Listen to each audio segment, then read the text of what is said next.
Good morning. We welcome you this morning to Unity Spiritual Center of Portland as we gather in a spiritual consciousness and an awareness of this universal presence and one power that moves in and through and as us now. So we welcome you this morning. I'm Reverend Lisa Davis, Senior Minister here at Unity Spiritual Center of Portland, and happy Father's Day. Father's Day is always held on this third Sunday in June, and the first one was celebrated in 1910, and it was celebrated by someone who was raised by her father and wanted to acknowledge fathers since mothers were acknowledged. And right now, I just want to acknowledge all of the fathers and that father figure that you've had and this ability to hold a space in consciousness. So welcome and happy Father's Day. You know, as we go throughout this journey of being virtual church, there's still a lot going on. We welcome you to join us Wednesdays and Fridays at 12:30 for our Spirit Break, a 10-minute Facebook Live event.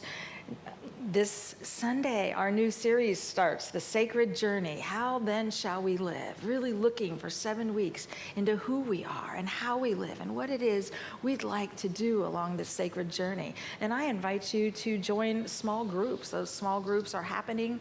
You can sign up by contacting administrator at unityofportland.org, and they'll give you the times, or you can go to your email newsletter. We want to welcome all of you who are new. If this is a new experience for you here, please sign up on our website or again at at administrator at unityofportland.org. We also have a white fragility class that'll be starting with Amanda Kassab. It's a real deep look into our experience as whites, and it'll be Mondays 6 to 8 p.m., July 6th through August 17th. Please, I'll do more announcements at the end of the service, and it'll be on our email newsletter, and we'll look forward to your signing up. And also, there is an event happening with Karen Trusty and Barbara O'Hare that is happening Saturday, the 27th, and that will be Let's Talk About Race, and the tickets are available through Eventbrite. So much happening. And you know, as we open, as we find something larger, we go to allowing our heart to be enlarged. Mother Teresa said, prayer enlarges the heart until it's capable of containing God's gift of itself, Spirit's gift. And so as we move into a time of opening in prayer and meditation, I just invite you to remember that sacred presence within you moves through you now.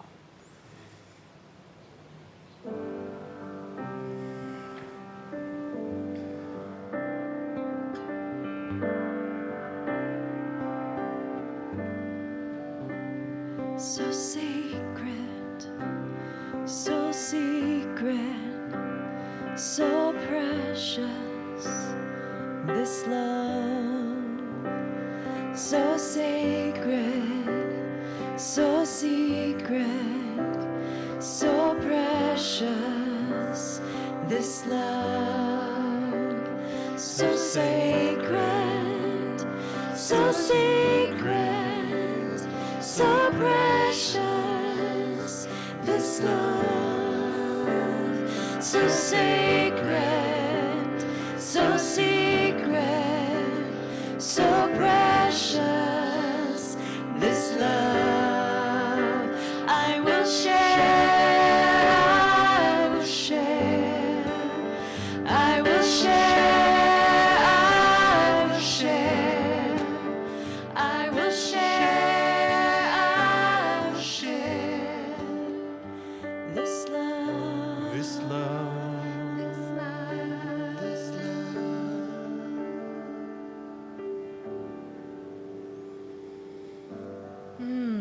I will share this love, and I invite you, wherever you've been this week, to move into your heart space.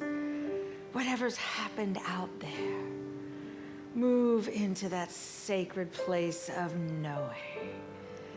As we relax our bodies and we turn within, this love, this sacred love that we are, It fills our being. I let go. And I let the infinite presence of Spirit that lives within me now, I allow it to expand as me. An expansion of the heart. I breathe this in. I am sacred love. I breathe it out. Sacred love fills me. I am one with love, with the vibration of love this day. I feel it. And in the silence, I move into the vibration, the sacred listening of the vibration of love within my heart in the silence.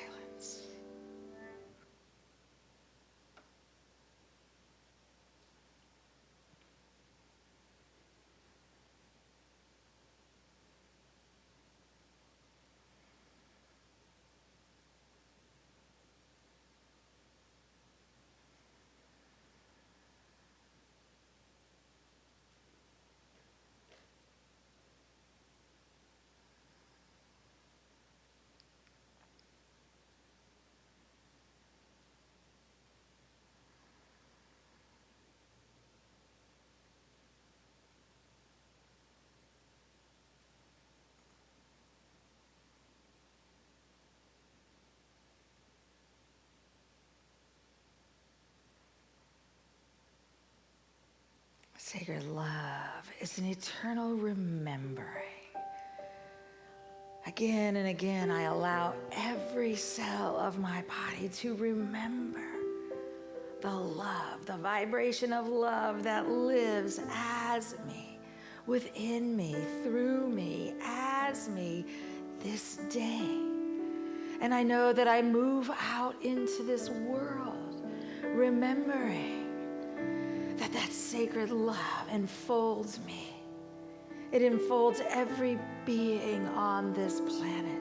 We hold and know a rising, every being, everywhere. All of those whose names are in our prayer box, within the prayer of our chaplains and our prayer circle. We hold this knowing that sacred love surrounds you. It lifts you. It fills you. And it walks with you this day. And we live in a world that is the vibration of love. And for this understanding, we are so grateful. So very, very grateful. And so it is. Amen and amen.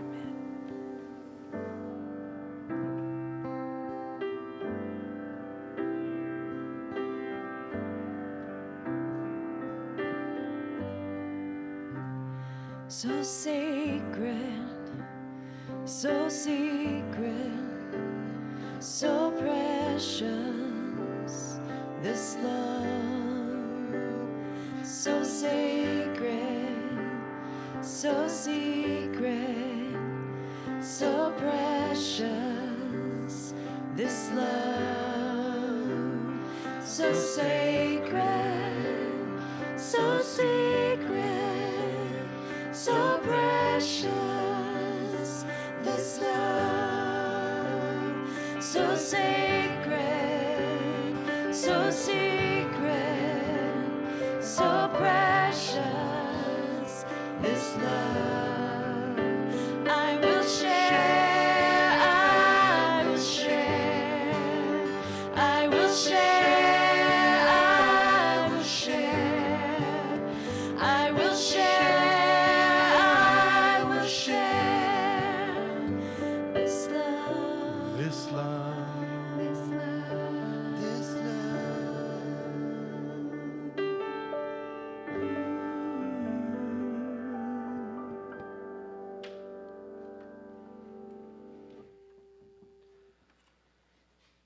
If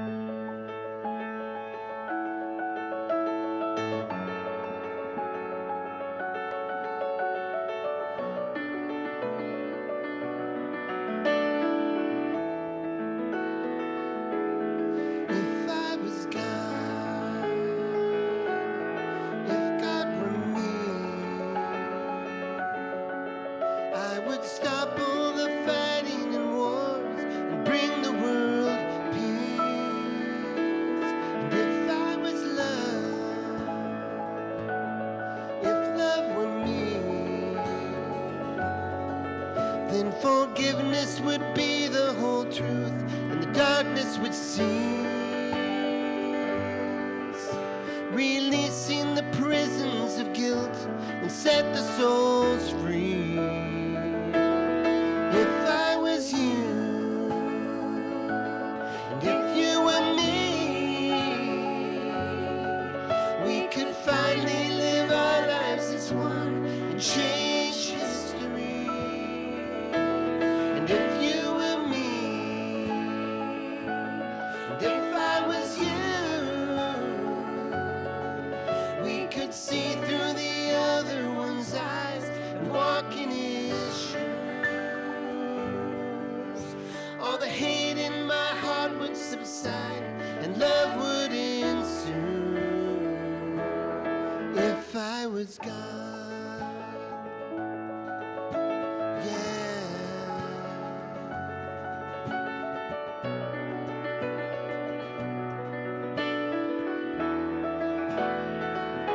So if I am God, I must be free. This whole world can't contain all the love that's burning in me. And so this is life, and this is our time, and the whole of creation awaits to see our love rise. And like the dawn of a new day arrives to light up the skies. If I was God, yeah.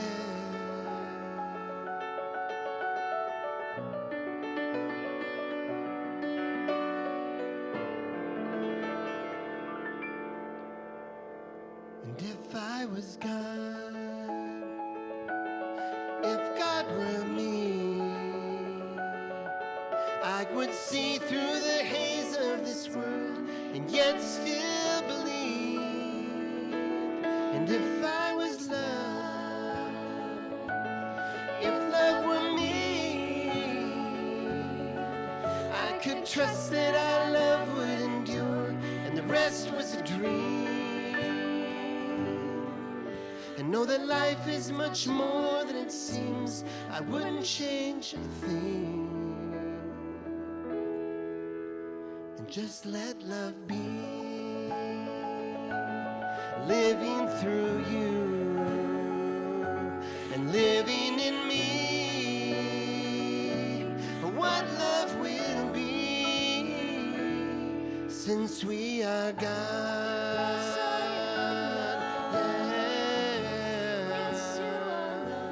Living in you, Yes, we are and loved. living in me, since we are God.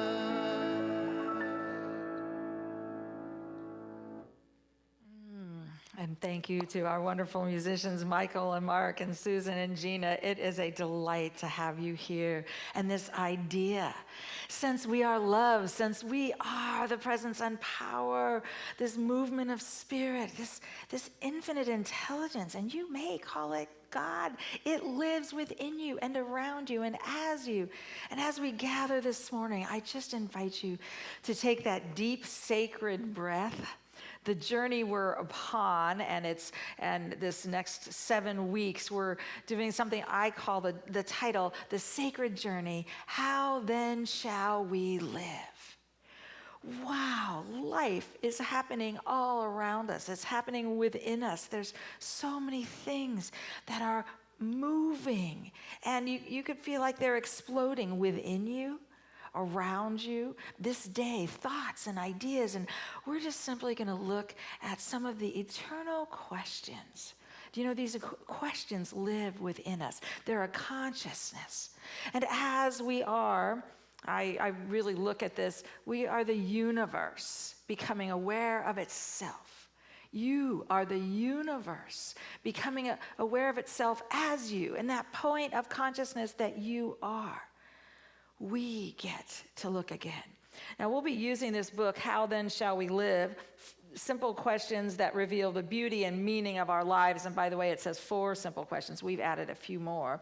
Like next week, we're looking at how is my shadow my teacher? So we're just not looking at the sacred side, but we're also looking at the side that can make us move into a place that we wonder what's happening.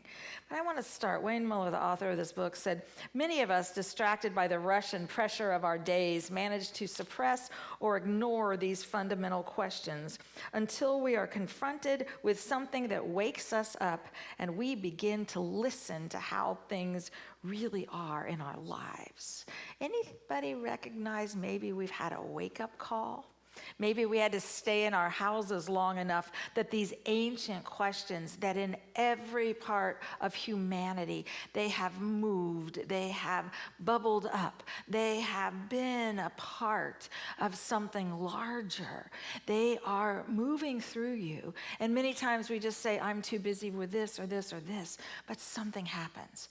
And gradually, when there are ideas that can no longer live within you, your answers get questioned. We question the answers. And I believe that also happens collectively. And right now, that's happening all over this country as we question the answers we've had up until now.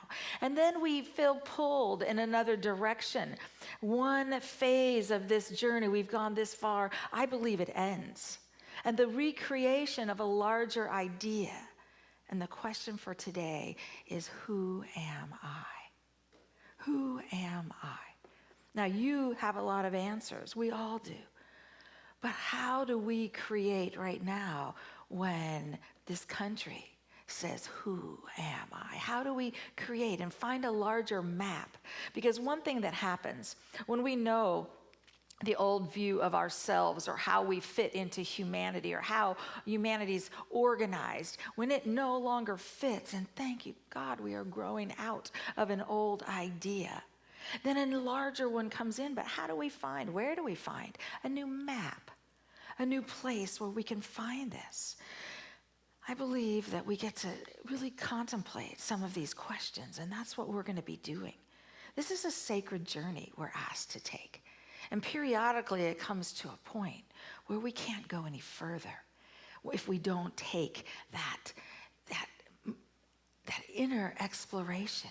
Who am I? For centuries, that's been humanity's number one question. It's what moved people into tribes and into larger gatherings and into so many different places. So I just invite you, by the way, these are available all over for $5 on like thriftbooks.com, so many other places. I think Powell's is out of them, but you can look. But I just invite you to look along with us and take this journey along with us. And there's questions that small groups will be using, but I'll also be giving you questions. And Thomas Merton said, there is in all visible things a hidden wholeness. There is in all visible things a hidden wholeness. Now I want you to look at your life this moment. In your being, in every one of us, there is a hidden wholeness. And our life journey is to pull that forth, to allow it to come forth, to allow some of the parts that we say, this is who I am and the world better be ready for me, or this is who I am, or this is what I do, to find a way to allow some of the hardening to fall away and the hidden wholeness to step forward. But we do it in messy ways, and if it needs to be in that way, so be it. I believe right now in this country and around the globe, we're answering the big question, who are we? Because we are more than the ideas that kept us bound. We are more than the old ideas. And these old ideas that have kept society in this form where there's racism and there's this institutionalized, poverty comes into play and all these different aspects. I just invite you to open your heart to a new questioning and a larger story. But how do we find that hidden wholeness? Much of our journey, of our sacred journey, is finding a practice that allows us to go further in that. And Wayne Muller says this. He said, "Who am I? Am I a creation of spirit or am I human? Only human. Am I irrevocably shaped by the circumstances of my personal history, or am I still free to move and grow, to uncover a new and brighter path? Am I fragile or am I strong? Am I broken or am I whole? When I listen deeply to my inner life, what do I hear? What is the substance of my soul, the core of my being? What is my true nature?" And if you think about it, Jesus said, "You are the light of the world." You are the light of the world. This was a comment that was designed for every being. And it was a wisdom teacher, actually a social activist who taught love, forgiveness, inclusion, and a larger understanding of humanity than was present at that time, an idea who was there before its time. But it still bubbled up. And it still can. And in the same way, Buddha, in his parting words of comfort and advice, said, "Be lamps unto yourselves. Be your own confidence. Hold to the truth within yourselves. You are the light of the world. Be lamps unto yourselves." These are wisdom teachers reminding us of who we are. And we don't always remember. So this journey, this sacred journey, is so much more. By the way, Buddha ended saying, "We are all Buddhas, filled with the divine nature." Do not allow your journey to be so much out there that you don't remember it's happening simultaneously in here. And our ability to say, "I am the sacred journey. I am the light of the world. I allow the light that is within me to shine." So how do we find it? We know that we get to go looking deep within. We just finished the gifts of imperfection. And sometimes we have to look away from the stuff of our lives. We are spiritual beings having a human experience. And human experiences are messy.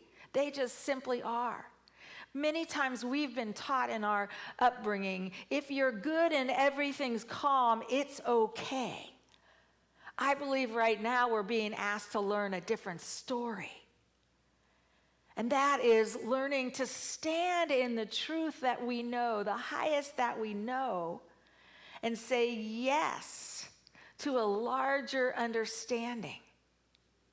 You see it around you right now in the courage to let go of an old idea and stand for Black Lives Matter. That's one of the ways that we stand in a new idea. And they come up and they want to move. And I believe we are continually asked to stand in a new idea of ourselves. The healing of humanity out here happens one heart at a time when we have the courage to say, "I am enough. I am. The divine pattern of the infinite within me is enough. I am the light of the world." That is a spiritual idea based on quantum physics, that we live and move and have our being within a quantum field. And that field has all of the energy and the ideas and the essence of what is needed within for us within our being. Your life right now has all of the pieces for your evolution, for your remembering of the wholeness. Now, you may look at it and say, oh, you don't know what my life is right now. It feels like chaos. If it's there, it has within it all of the energy, all of the intelligence, all of the essence of the infinite to expand you now or in the future. And my invitation is step into the now. Have the courage to learn and understand a deeper story. And if it scares you, take that away. Who am I right now? Maya Angelou used to say it takes courage to live the light we came to be. It takes courage to step in and to have the strength to stand up. And you know, what all of life is an uncovering of what Wayne Muller calls our foundational identity. Life says, find out who you are. And I want to remind you of a couple stories of Jesus and Buddha, and you can look at that in Jeremiah and in the Judaic tradition, but I want to start with Jesus. And for those of you who wonder how Unity sees Jesus, I grew up hearing of this being who was a way shower, who found through his introspection and his understanding of who he was, he found a connection with God, with the infinite, and he shared that people, you have this too. So he allowed this Christ consciousness to expand in him as love, as inclusion, as social action. He allowed that to expand. But I want to share with you this idea that Jesus, when it came time for him to be baptized, and again, we take this Bible metaphysically. The spiritual meaning of a baptism is always acknowledging the divine. So Unity with children so often has done these spiritual christenings, which is an acknowledgement of the divine that's already there. That, it said when it came time, and Wayne Muller has talked about this. He said when it came time for Jesus to be baptized, Jesus went to John the Baptist, a prophet preaching in the wilderness.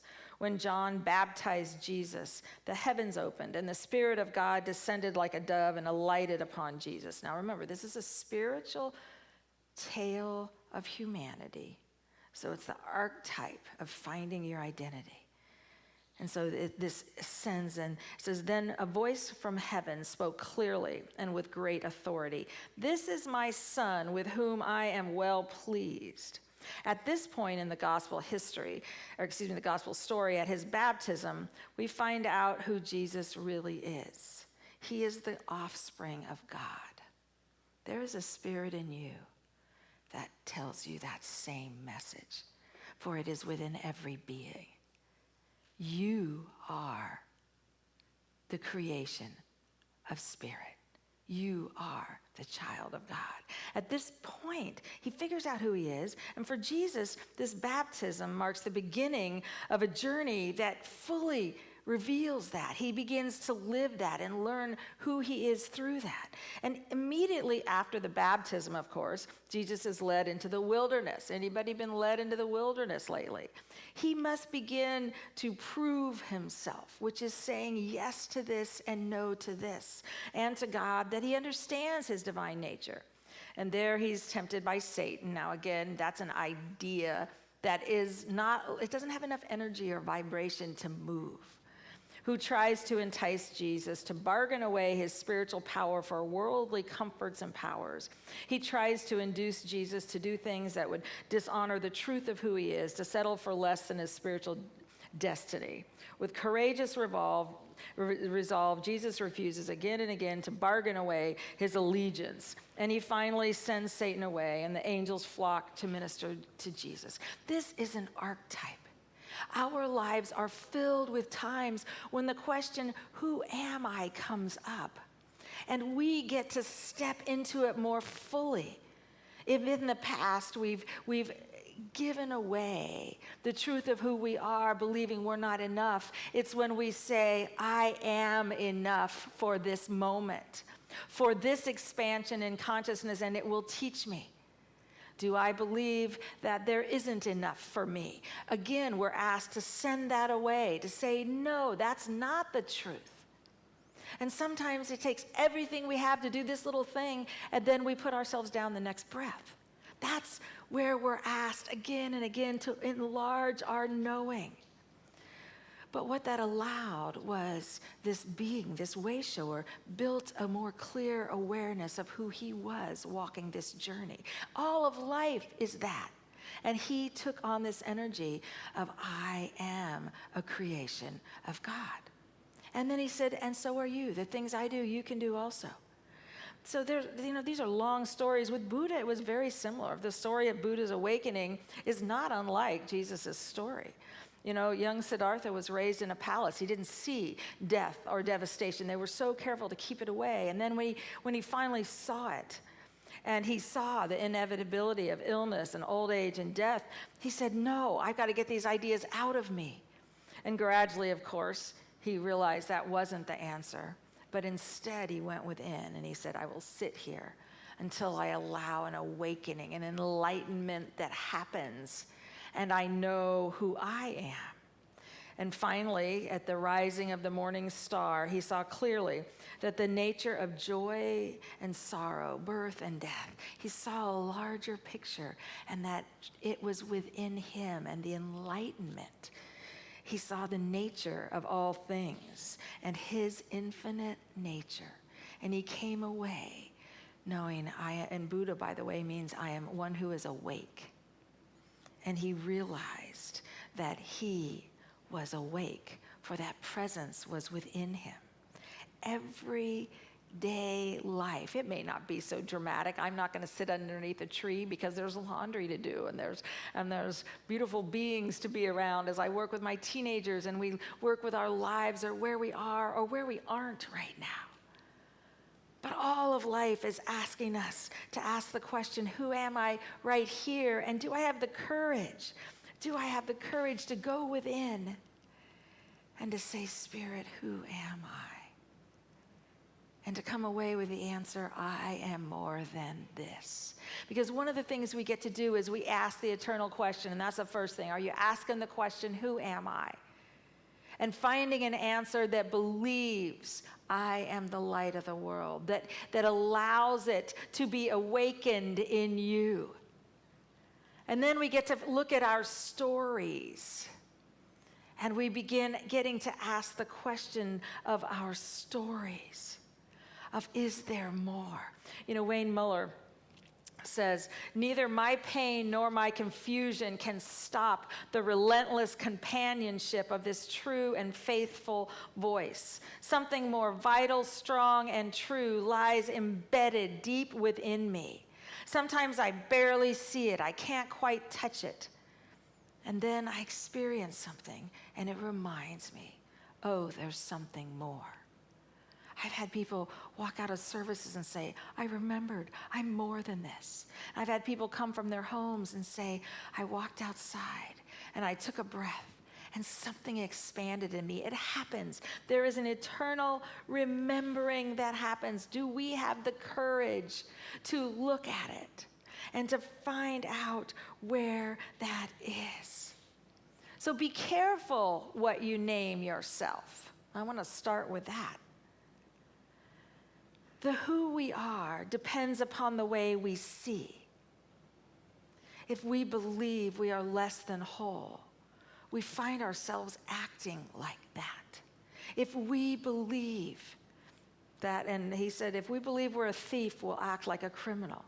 If we think we're fragile and broken, we will live a fragile and broken life. My invitation to every one of us is to look at what we may, up until this day, have named ourselves and rename ourselves. I can't tell you how much I believe that one of the gifts of this pandemic has been an invitation and the time for beings to look within themselves and say, how do we name ourselves as society? And pulling it back up and changing our view. and beginning to say we aren't a society that imprisons little children in cages. We are not a society that chooses to put a person down because of the color of the skin. We are not a society that believes that money is more important than people, or property is more important than people. We are more than that. So you have these large questions going on around you. I am going to invite you to be careful of how you name yourself right now, because you are a part of that shifting of consciousness. That shifting. You know, Jesus said the eye is the lamp of the body. If your eye is sound, your whole body will be filled with light. You are the light of the world. That idea is so large. And by the way, this is what Wayne Muller says. It's important to note he did not say you are the light of the world if you grew up in a loving, supportive, two-parent biological family and had no sorrow in your life. Nor did he say you are the light of the world if you were never violated or harmed, if you never had illness or grief, if you have a job or you don't have a job. No, regardless of the shape of the sorrow or victory or grief or ecstasy we have experienced, there is a powerful inner luminosity that is never extinguished and is alive in us this moment. We are the light of the world. There is a collective light. There is an individual inner light. And this process of naming ourselves that happened many years ago, we can go back and we can review those names and look at them again. And I've watched this pandemic allow us some time and some space to say, who are we? Who am I? And then I see these individual stories coming up. And I want to invite you, as you look at your stories again, to be enough right where it is. You know, Eckhart Tolle said, forgive yourself for not being at peace. The moment you completely accept your non-peace, it is translated into peace. Anything you accept fully will get you there, will take you into peace. This is the miracle of surrender. Forgive yourself for not being at peace. Right now, I'd invite you to forgive the world for not being at peace. It's okay. And to forgive the stories and the people that up until now you've experienced in your life, and find a way to allow that story to be your transformation. And to be, there's enough strength in every story we have that it not only teaches us, it moves us forward. See, many of us think, this happened to me, or it's happening now, and it is not good. That means there's no God within that. What's fascinating is whatever happened to you in your life, around you at any moment, becomes a part of your sacred journey. And just like the quantum field that we live and move and have our being in, it has every aspect of the divine within it. And so when we change the way we name ourselves, I am empowered by all that has happened in my journey. I am empowered. I am a spiritual being, and everything in my journey empowers me. When we allow that to be our experience, what we're doing is calling forth the qualities that are within these stories, and we shift our view of who we are and what we are. Some of the people like Sharon Mitchell, who has been sharing their story of what happened through a guise of racism. And many of you know Sharon, you've heard her speak here, the love that she offers. She's taken that story and it's teaching us. And I watched Celeste Myers step into a story and embody the larger consciousness. When we allow that to happen, life lifts us. Right now, there has been a recreation of the Poor People's Campaign. It was actually something, many of you may not have known this, but before Martin Luther King was assassinated, he had wanted to start and had started the foundation and was supporting the foundation that would start this Poor People's Campaign. And in that campaign, I know that on the anniversary of his death a few years ago, a group of people got together and said, we are moving forward on this idea.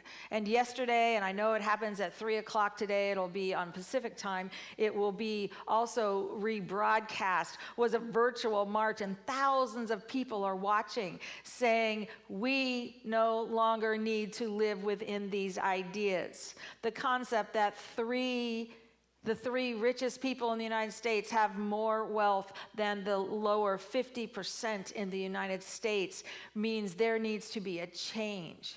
The idea that in the last 50 years, the lower 80% of people have not raised their wealth or income is an idea within a society to look at. So as we name our individual stories, and we look again at what they are and call forth the God in them, and we say, I am empowered.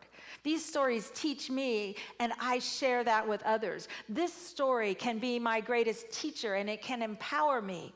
And then we allow the stories around us to recognize this has the infinite presence of the universe. It has God within it, and it will teach us as we allow it to move us forward. We don't know what the map is. We don't know what will stop the imprisonment and the fact that right now the United States has 1 out of every 4 imprisoned people in the world. We have a lot of work to do. We are the ones called to allow ourselves to look at who am I, and to find a deeper, larger, more expansive answer that reminds us we are the infinite intelligence of the universe. We are God in expression. And then to allow ourselves also to stand in humanity and to choose another name for what's happening, to choose a name, and to recognize that peace will happen. Love is happening and will happen as we have the courage to step in our fullness into the fullness of the beings around us. The map is there, and the way will be uncovered every moment when we have the courage to step in the fullness of who I am. So I just invite you to remember, as the Quakers said, deep within you, there is a sacred sanctuary of your soul, and to allow it to move into the naming, into the sacredness of the journey you are on, and to have the courage in the messiness to do it in your life and in this world, because we have come to walk each other home, and together we will rise. Thank you. And as we take a moment to receive our tithes and our love offerings, and I would invite you through PushPay, 77977 is the number you text it to, and the word Unity of Portland, all lowercase, to share your offering. And also I would invite you to get onto the regular giving.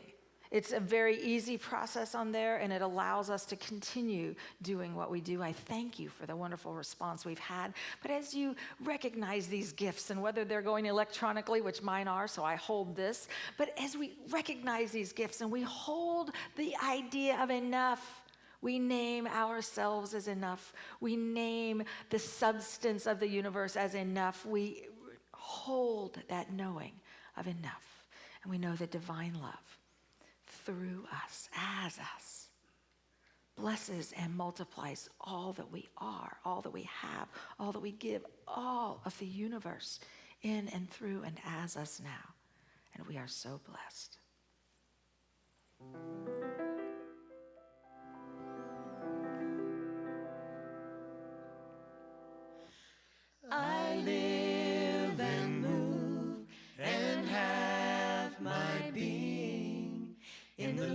of the divine.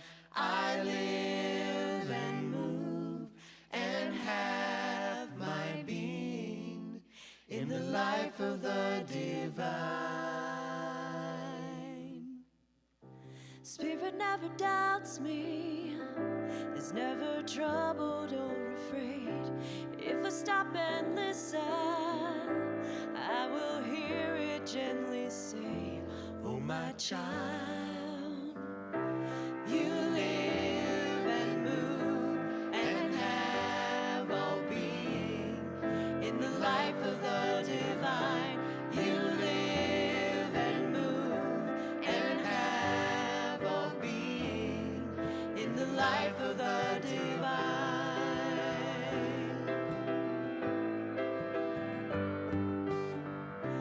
If I'm feeling distant, if I feel I've lost my way, well, that's the time to reach out, time to open up and say, oh my child, I live and move and have my being in the life of the divine.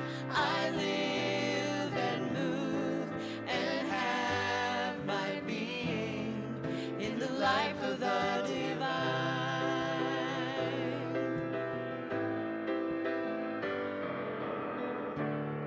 And it's the oneness that I seek. It's the oneness that I seek, embracing unity. Let the mystery unfold, inspiring me to know.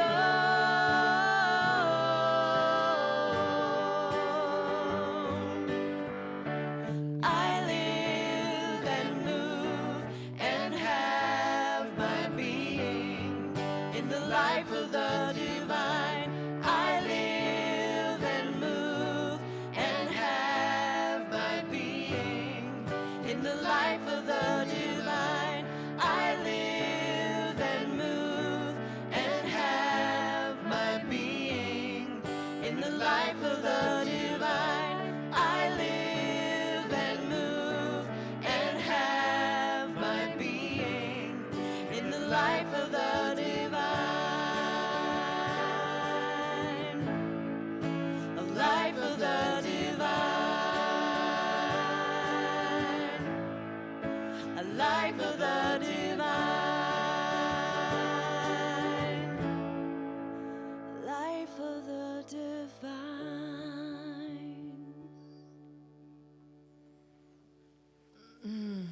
Thank you, thank you. Ah, I live and move and have my being within the life of the divine. We are so blessed. I am so grateful to know that we are one, this consciousness. Know that you go throughout your week with this holding space of all of us together. We live and move and have our being within the life of the divine. As soon as we've done our closing prayer, I'm going to do the announcements and share with you some of the things about the small groups and other things. And I just invite you to know that you are whole and you are enough. We're going to close with our unity prayer. The light of God surrounds us. The love of God enfolds us. The power of God protects us. The presence of God watches over us. Wherever we are, God is, and all is well. Have a love-filled week. And I want to remind you, Rumi said, whatever you're looking for can only be found inside of you. So I'm going to share a few of the announcements with you. Our small groups that start this week, they'll go for 7 weeks. We've got 4 of them currently. We'd love for you to be a part. Again, just contact administrator@unityofportland.org, and they will let you into the class or share the information. But also, that there is a link within our e-newsletter that goes out, and so you can go back to this week's and find it there.